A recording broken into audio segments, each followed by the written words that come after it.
was a caring household and a caring mum and dad after the war had a children's home. And Dad collected money from up and down the coast because he was like 42 when he married Mum and she was 19. And the whole of the district, it became, just a lovely home, open. And she did the same for the girls, didn't make them closeted, opened the house. And people popped in and people came into the home and they came to visit. First they came just to look, and then they'd come and visit, and come and be part of it and be, kind of, it was great. It was lovely, yeah. Then somebody realised, or you realised you were talented? It wasn't like it is today. It was, we all played tennis and in Albury's.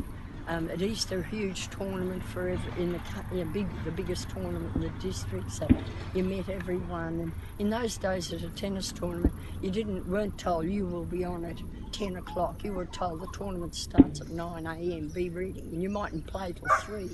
You know what I mean? It was a case, so it became a big social occasion as well as, because and if anything happened that they wanted to call and change their plans and program, you had to be ready to walk on at any time. And it was great because it did make it much more social than it is today in many ways.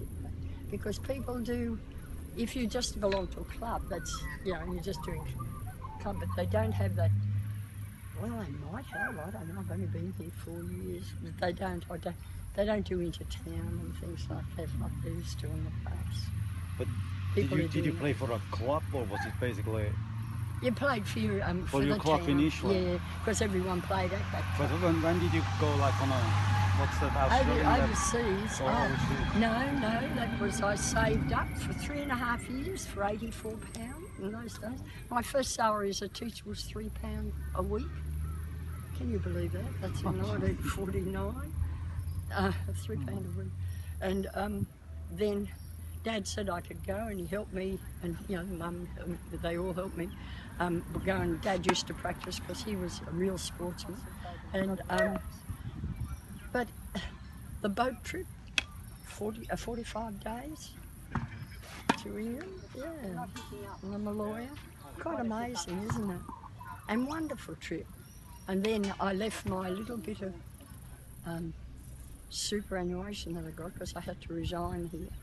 And he wouldn't let me go unless I had a job already in London, which I did. I got one before I left, and to my absolute delight, because they were so short of teachers after the war, it's only 8 years after the war, they were looking for teachers, £10 a week, and going from £3 a week here to £10, suddenly I can work for 2 weeks and go and play tennis at a tournament, because the tournament started straight after the war again, from Scarborough and Birmingham and right down, and the British Open and those. So I'd work for a fortnight, go and play in the next tournament and the next tournament. And then I was lucky, I played with a Yugoslav man. He couldn't speak English, I couldn't speak Yugoslav, but we won a tournament at Harpenden.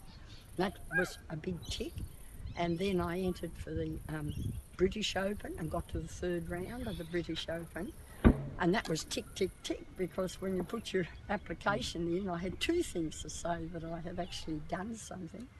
And then got accepted for Wimbledon, then played in Queen's Club.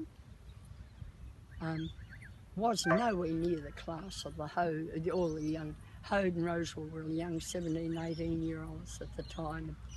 And you look at the top 10, 20 out of my class by a long way. But I played the Barbara Davison. She was from America. She was number 10. And she beat me easily in the singles. And then in the doubles, we played the English number 1 pair. Because we weren't, you weren't seeded or anything. And Anne from Melbourne and myself played, and they beat us 6-3, 6-4, which was rather nice. Didn't play in the mix, didn't get a mix. But it was lovely, but it was just everything, the experience of it. Yeah, of course. International dinner to arrive at the dinner or the ball and have your name called out. You know, how you see it in the pictures and they call someone's name out at the door.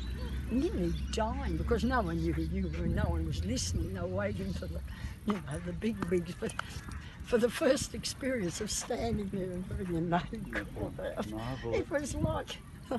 It was like a new world, yeah, it just was. And I'd only ever been brought up in the country, so when I arrived in Australia in those days, they were still dressing. If you had a ball, they still dressed in long gloves, you know, and you dressed up and fluffed yourself up in ball clothes and whatnot. Well, I get over there for the Wimbledon ball, shush, look out. Get up there for the Wimbledon ball, arriving in my gloves, and I soon saw take them off. No one wears them. You know, it was like a country girl coming to town. You know, it was a wonderful experience. So, what do you reckon? You have good genetics? Yes, absolutely. Good coordination. Yeah. My grandmother, sounds a long time ago, was born in 1858 in Sydney. 58 in Sydney. Now, she was the first school teacher in Kempsey at Turner's Flat in 1875. And she lived till over 90. My grandmother, and on the other side, she was born in 1883, and she was a younger, kind of a different family. The Dad's family were all much older when they got married because they were brought up in the country. I don't know what it was.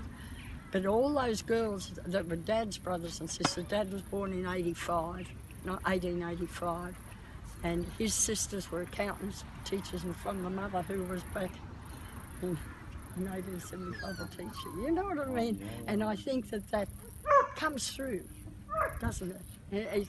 It comes through. My other grandmother, Mum's mother, during the war years party, became a shoe inspector. They had shoe shops, and he also could make shoes in those days. He became the inspector of shoes for the army, and so she took over the shop for the war years, you know. And she was one tough cookie, tiny little woman, that one. And I think you get it. Mum too. Mum was like a rock. Dad could do anything. You name it. Dad could do anything. He was a teacher, he was an accountant.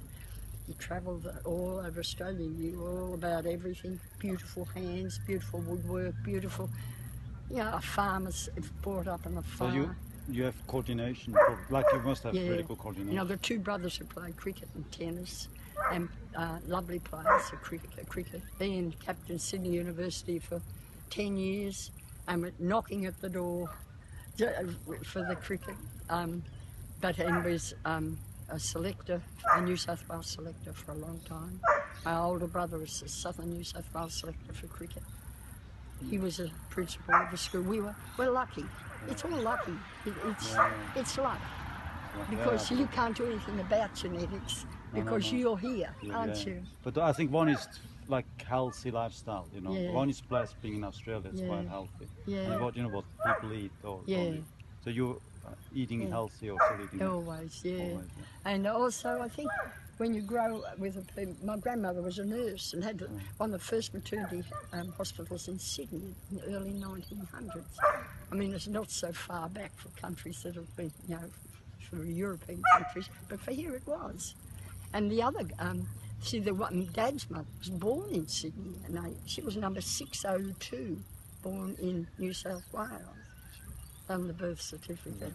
So those first 50 or 60 years of white settlement in Australia, people just came, you know what I mean? And then you suddenly see the lines starting to develop. No, we were very lucky, very lucky.